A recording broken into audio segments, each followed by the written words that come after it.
Today on TandTeaching.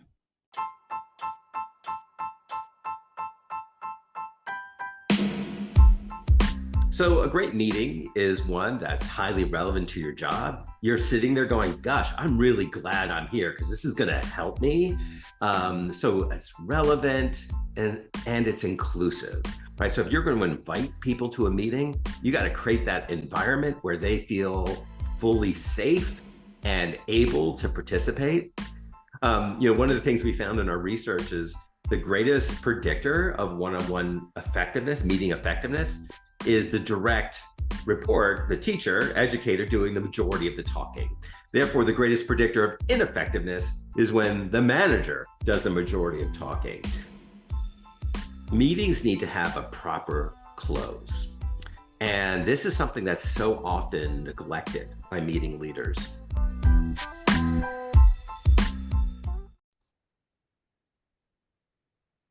Welcome to TandTeaching, the educational podcast you can listen to with a cup of tea.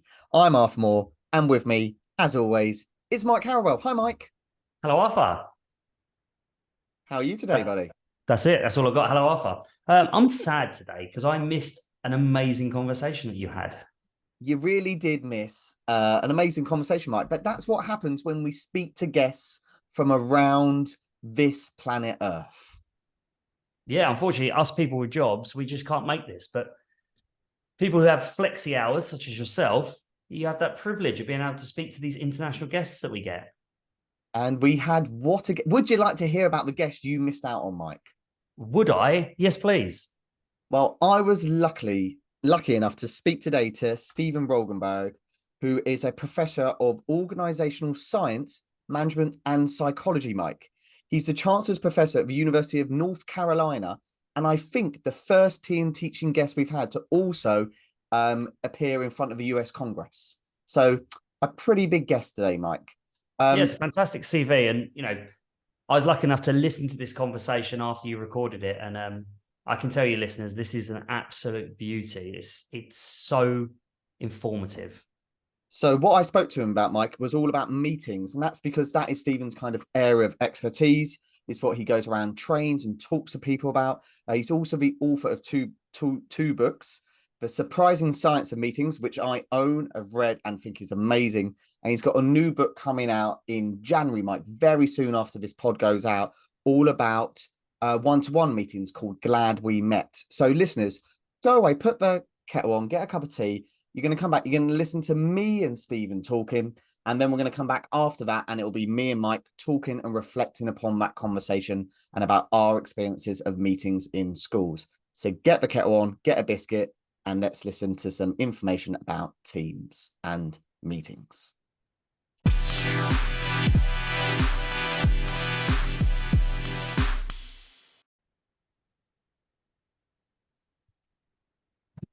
Welcome to TandTeaching. Steven, welcome to the pod. Thank you very much. It's really good to be here.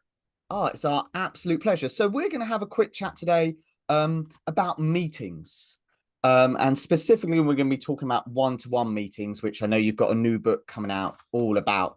So like having worked in loads of schools and had loads of these meetings, organized these meetings and had these meetings.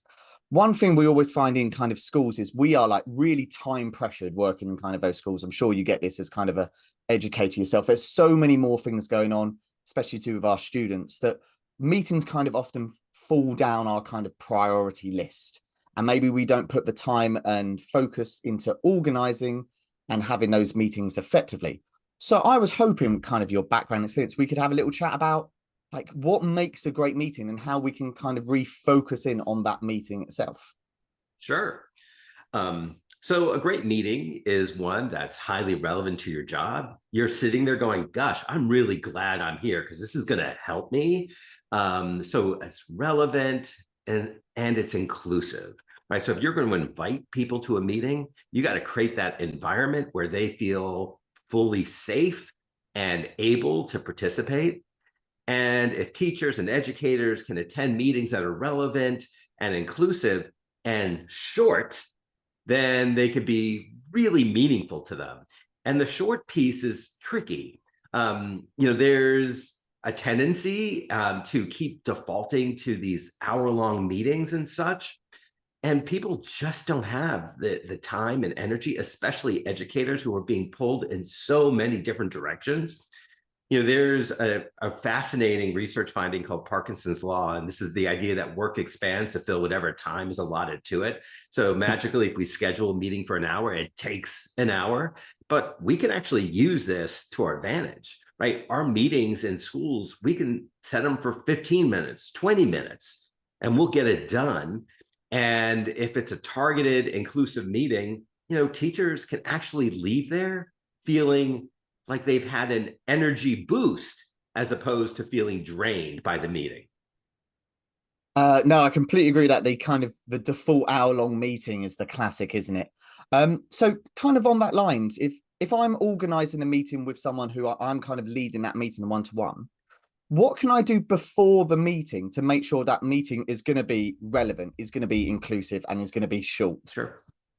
So let's back up a little bit. Because since we're focusing on one-on-one meetings, so one-on-one meetings are so critical to teachers and educators, and in general, the effectiveness of the school.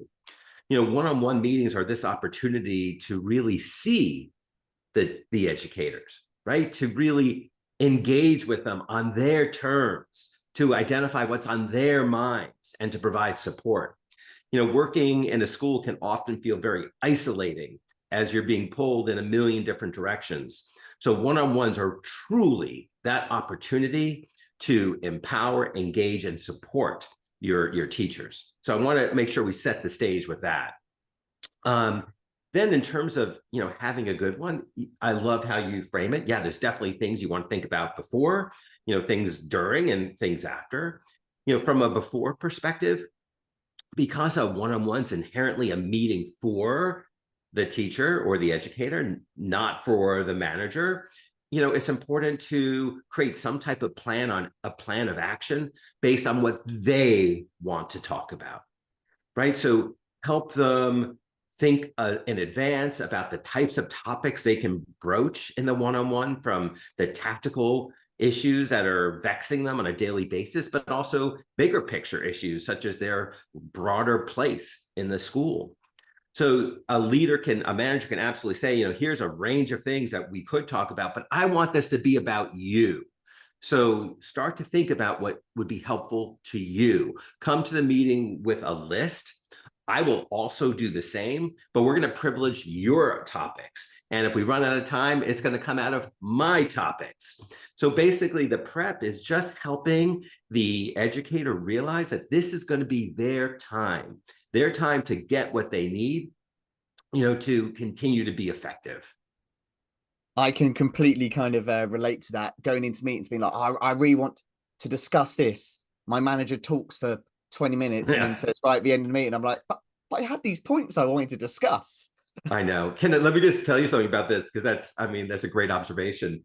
One of the things we found in our research is the greatest predictor of one-on-one effectiveness, meeting effectiveness, is the direct report, the teacher, educator doing the majority of the talking.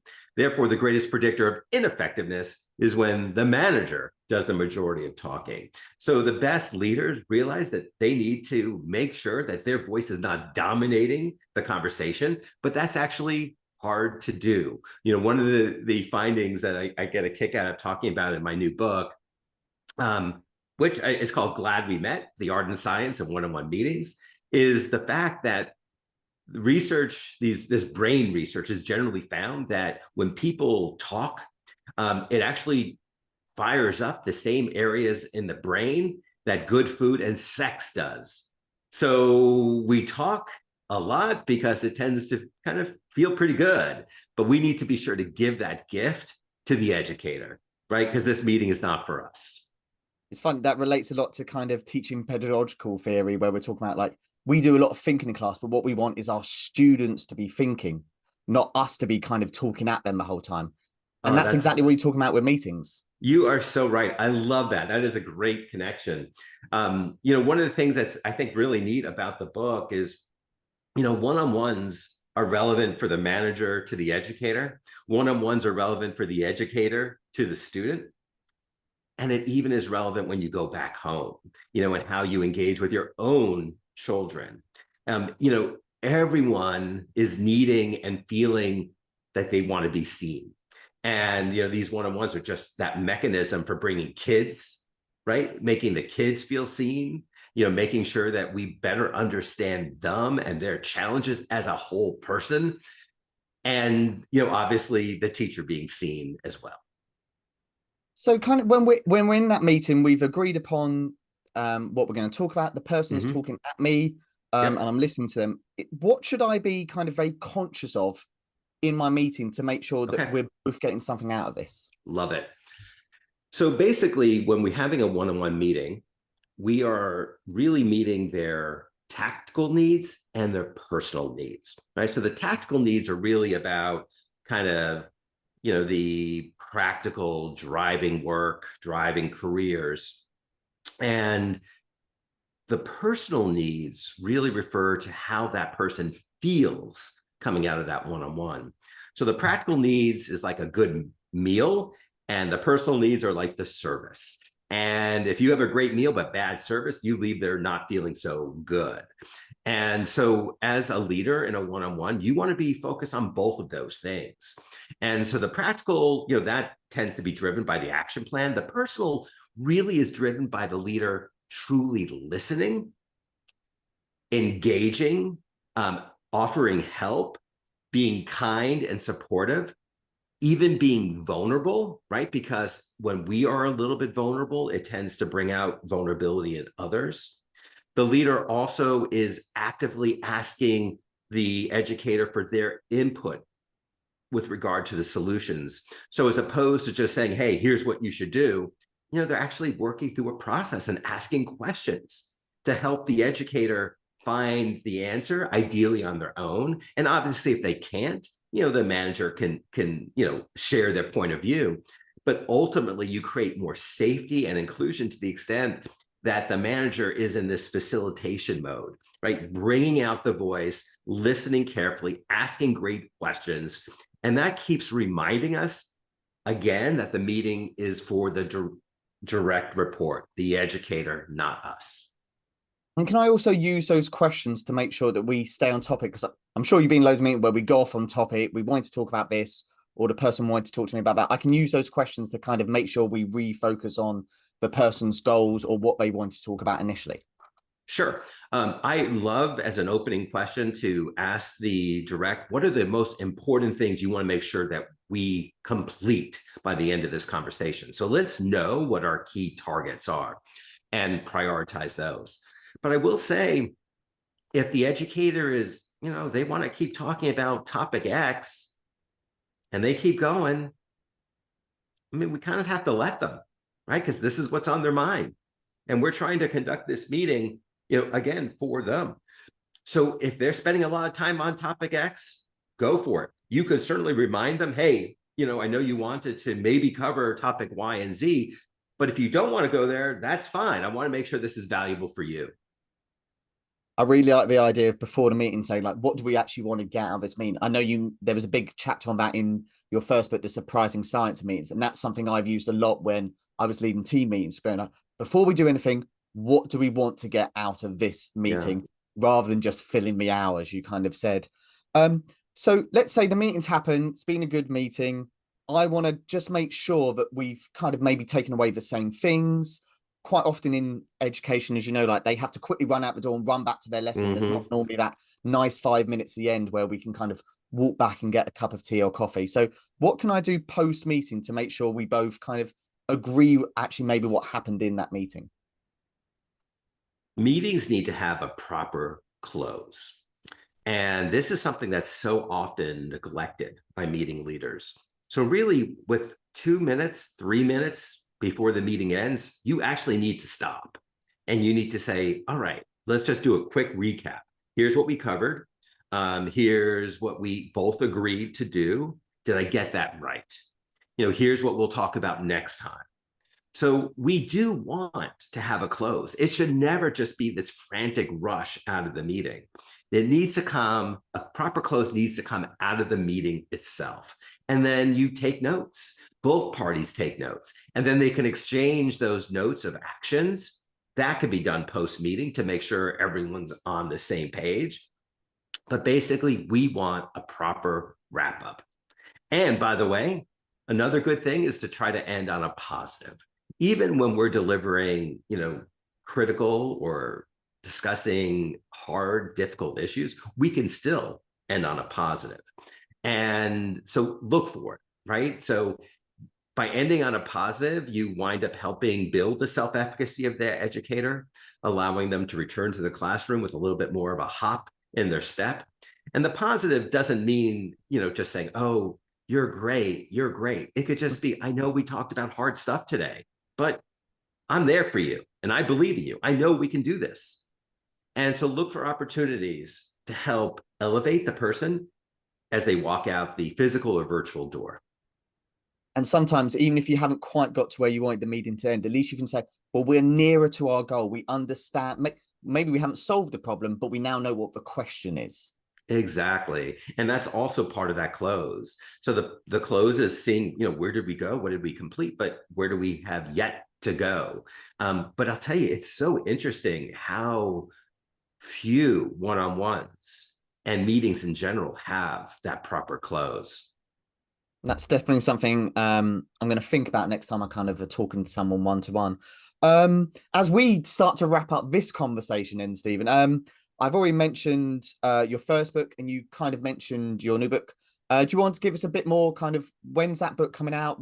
Sure. What's it going to be about? Who should be buying that book? Thank you so much. So first of all, let me make everyone aware of my website. So it's just my name.com, stevenrogelberg.com, StevenRogelberg.com. And I have a ton of resources there. And so I definitely encourage people to visit there. There's also that web pages featuring and profiling my new book. And I really appreciate the opportunity to talk about it. So it comes out January 9th. It's published by Oxford. And it's a really unique book. It brings both the science of one-on-one meetings as well as the art of one-on-one meetings to leaders. And it just gives people evidence-based choices to navigate this space that we are often never trained on. We think we're good at it, but we're not as good at it as we think we are. And so this book just lays out choices. And that's the beauty of it, because it's not prescribing a path saying do A, B, and C, and it's going to be great, because the science doesn't work that way. It basically says, here are a variety of options, and you need to think about your situation, and here are the key things to think about, and then make some choices. Try to act aligned with the science, because it improves the chances of everyone walking out of that meeting saying that was good. And the really neat thing about the book is it takes both the perspective of the manager and running one-on-ones, but it also takes the perspective of the educator or the direct report and what they need to do. Because after all, it takes two to tango. So we want to make sure that the educator or the direct also make sure, that they do the kind of the behaviors to assure success. And then finally, the book's learnings are so applicable to conversations with children. The keys to having good engagements with adults, it's pretty much follows as good practices for kids. So the book is a quick read that really brings together the art and science of this absolutely essential activity that is, important to individual success, teacher success, leader success, and school success. Yeah, as I said, I remember reading the first book as I was just moving into my first kind of middle management role and leading meetings. And I took so much away from that book and implemented it in those meetings. So I'm really looking forward to Thank you. Kind of a one-to-one aspect, especially as you said, it does go into kind of having those meetings, kind of inverted commas, with your children or your students or stuff like that, which is something we all do. Just before we end, Stephen, I just got to ask, because there's some great stats on your website about how many meetings there are and how many of those are one-to-one. So should we just end with, because I just think they're brilliant stats on how many one-to-one meetings there actually are going on. So basically, extrapolating from various data samples and surveys, it appears that there's around 1 billion meetings a day around the globe, and at least 200 million of them appear to be one-on-one meetings. And so obviously that's a lot. At the same time, our research generally suggests that around 50% appear to be suboptimal in terms of their effectiveness. At the same time, leaders tend to think they're better at doing these things than their direct reports indicate. So you have this activity that's highly common that people aren't getting right, but has amazing potential to do good. And, after I wrote The Surprising Science of Meetings, I didn't think I was going to do another book unless there was something really important I needed to say. And I really felt that way with these one-on-one meetings. It just feels like an unbelievable opportunity for people to truly elevate others and teams. That feels a really nice place to end our conversation, Steven. Thank you so much for your time, for coming on TandTeaching. I really do appreciate it. Oh, it's really my pleasure. And thank you for taking an interest in the science of meetings and one-on-ones.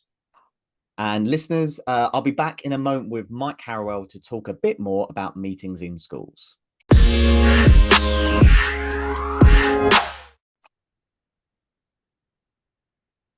And we're back, listeners, and in front of me talking is no longer Steven, but the equally qualified Mike Harrowell. Mike, welcome back. I would say the significantly underqualified Mike Harrowell. Have you appeared in front of the US Congress? Not yet. Not yet. Oh, well, we'll work on that. We'll work on that, no doubt. What did you think of that conversation, Mike? I thought it was very topical, actually, because it's something I've been struggling with. And I think I've probably, in reflecting on it, listening to that conversation, probably struggled with my whole teaching career, because you come into the classroom and you're a good teacher, and then you go for promotion and you get it because you're a good teacher, primarily because you're a good teacher, and you interview well. And then suddenly someone says, well, you're line managing that person, so you need to meet with them regularly and you need to be really effective at what you're doing.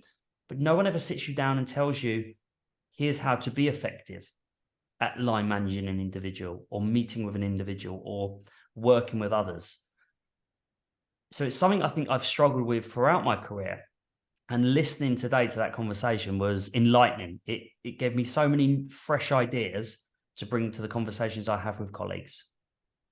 And I think it's that real thing about one-to-one meetings, is they're such an important part of kind of the school fabric, because it's how we improve as teachers. It's how we quite often come up with plans for our department or our own careers, or even the big ideas that kind of help the whole school run are done in these one-to-one meetings. But as you said, like, we just don't have much training, if any, or like expertise in actually how to make those meetings really productive in an environment like schools, which is stressful and really time stressful. Like, we don't have much time for these meetings. And we spoke about that, me and Steven, didn't we? We spoke about, like, they don't have to be these hour, they don't have to be these even 30-minute chunk of meetings that, I don't know, Outlook dictates they must be. Like, a meeting can be any time frame. And I think that's a really good thing to take away straight away. Look at your one-to-ones. Do they have to be an hour? What? And if they are an hour, why are they an hour? Is that because that's just the time you've been allocated? But is that the best use of that hour for everyone involved? Yeah, absolutely. I think there's sometimes a feeling that if I don't do the full hour, I'm not being effective. I'm not managing that person. I'm not getting the most out of that conversation. And in fact, listening to that conversation, the prep that you do before can be the main impact. That can bring so much more outcome from that conversation than just the longevity of the meeting.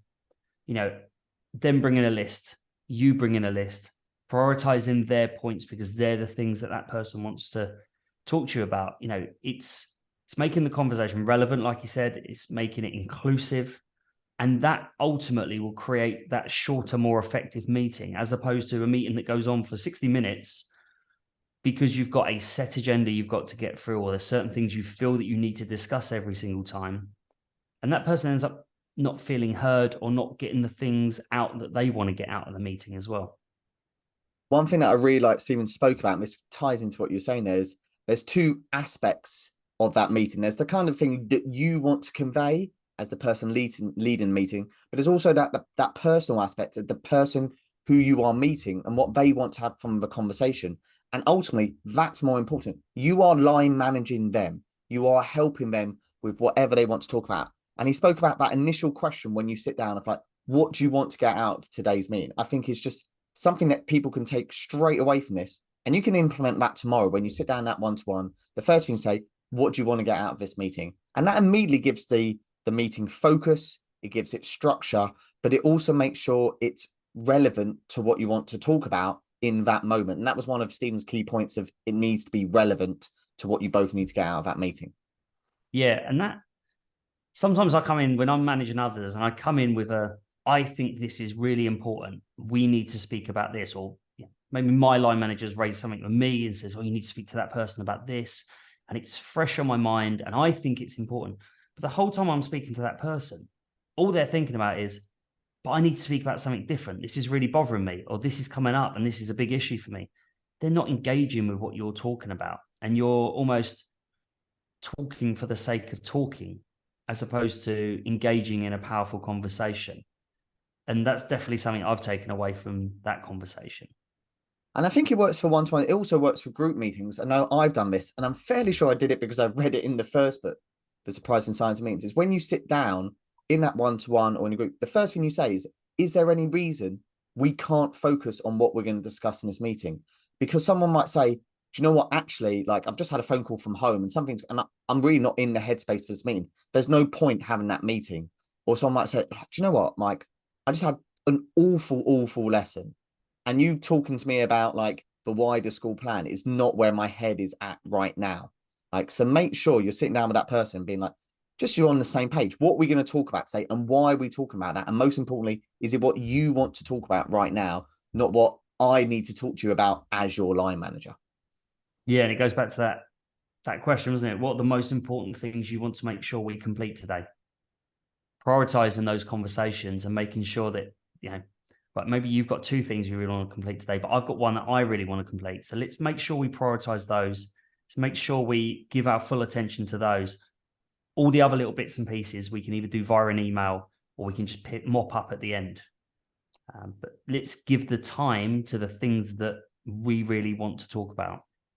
And then what's nice in the meeting is you can use questioning to kind of either make sure that you stay on track or to make sure that that person wants to stay on track. So if they start going off on tangents, you can say like, well, a minute ago, you said you wanted to talk about this. Do you want to keep like, I'm happy to talk about this, but what do you want to focus on? And they might say, oh yeah, actually, I didn't mean to talk about that. Or they might say, actually, yeah, that was the root of why this happened. That lesson, maybe my assessment in the lesson didn't go well because of something that had happened beforehand. And now I need to just talk about that. But it's about that communication within the meeting of not just what are we talking about, but is this what we want to be talking about?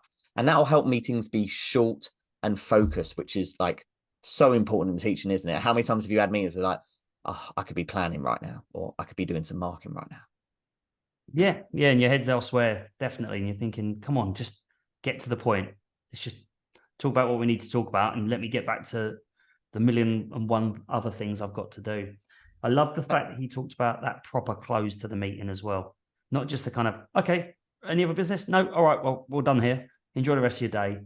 Like, let's recap the key points from our meeting, make sure we're both understanding what we've got out of the meeting and what we've agreed to do moving forward, and then exchanging notes. Like electronic notes, just have a OneDrive or have a shared document. Right, I'm going to type up some notes of what I've taken. Can you go through and add anything you got from this conversation as well? And actually have a collaborative approach to that. I've sat in meetings before, and I'm the one line managing someone, and I'm the one making all the notes while I'm trying to talk to them. And they're sat there nodding along, not making any notes. And you're not really giving them attention, are you? I'm worrying more about what my minutes look like so I can send them to them and make sure next week I can go through points arising and action points and stuff like this. But I'm not listening to them. I'm listening to record as opposed to listen to listen. And I think that's what you said, just a couple of minutes before the meeting's end, stop the conversation, no matter kind of what, and say like, right, we know we need to end because literally the bell is about to go and we need to go do this. Let's just recap. Did we cover the things that you wanted to talk about? If not, like, let's make a note of that, and we'll make sure that that's our point for next week. And if we did cover those greens, what have we said we're going to do? And I think also kind of building on that is, if you agree something, like, actually agree what you're going to do with kind of a time frame. So not just, oh, I'm going to do this. And this is on both parts. Well, I said I'm going to do this. I'm going to do this by our meeting next week. I will have done this. Or by next Friday, you're going to have sent me this. But make sure you leave a meeting with that kind of being agreed. There's nothing worse than a couple of days later is it someone comes, oh, did you do that thing we agreed? You said it had to be done by this term. Oh, no, I meant this week. And then, like, that starts to break down the trust that you're kind of building up with each other. Yeah, I had a line manager once who we would discuss things, and it was all sort of high-level not high-level conversations, but we never got into the nitty-gritty or something. And they were like, right, we're going to action it by doing this. And then they'd come to me a few days later and they'd be like, have you done that thing we spoke about? And I'm like, but we never agreed what we were going to do. They were like, yeah, but we spoke about it, so I assumed you were going to go away and do it. So yeah, be really, really clear in terms of what you thought you got out of that conversation and what you're going to do moving forward. Because if you agree that at the end, there's no shades of grey. Everyone knows what's expected of them by the time you next meet. And also at the very end there, we spoke about saying something nice at the end of the meeting, leaving on that positive. And quite often, say you're like an assistant head, you might not have a lesson that you're about to walk into. You might have another meeting, or you might have half an hour where you're kind of in your office, kind of in your own zone. You can kind of process stuff. But the person you're meeting might literally about to walk out that room straight into a room of 31 students. And it may be a class they're struggling with. It might be something you've discussed that meeting of, like, I'm really struggling with this class. And you want them to go in a positive mindset. So after you've kind of gone through that nitty gritty of what we're actually going to do, make sure you end with that positive. And it can be anything is what it is, but make sure everyone's leaving that room in that kind of that mindset where they can go back and then work with the young people in our schools. Yeah, it doesn't have to be like, I don't know, you're doing a terrible job. And at the end of the meeting, keep up the good work. If you're delivering some bad news or some, constructive criticism, at the end, it's like, I know you're going to get there. Just focus on the things we talked about today. Or I know that you can do this and that you are making really good progress. Let's just keep focusing on these things and just let them know that things aren't going terribly just because you've addressed one thing that's maybe not great in that meeting.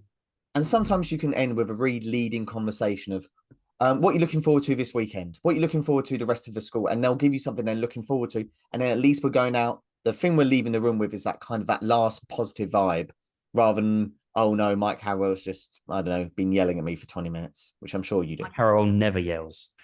I've never heard you. No, I don't think I've ever heard you yell. No, which makes it even more effective when I do, Arthur. Well, I'm glad you enjoyed that conversation, Mike. It was sad you weren't there. Sad for me, but fantastic for our listeners that we were able to get a guest like that to talk about a really, really important part of school, which has a massive impact in classrooms, yet maybe isn't necessarily high up on people's training priority lists. No, absolutely. And it's something I think we can all ask ourselves is, how many hours are you spending in your school week in meetings? And then ask yourself, do you need to be spending those hours? But also, if you're going to be in those meetings for those hours, how can you make them really great meetings? And I think that's where speaking to people outside of education is great. I would really recommend the two books that Steven mentioned. Glad We Met, the one-to-one focus, which is what we spoke about today. There's loads of stuff there in working with children and your children or students, but also kind of going through his other book, The Surprising Science of Meetings, I think is a brilliant book. As someone who has read it, got it on his Kindle, like, it's a great read. Maybe that could be your Christmas present, Mike. We're recording this before Christmas. Maybe you could ask for that for Christmas. I look forward to you buying it for me for Christmas. And on that note, let's finish on a positive, Mike. What a pleasure it's been once again talking to you. It's been wonderful talking to you and listening to you as well this episode. And listeners, I hope you've enjoyed listening to us. We'll see you next time.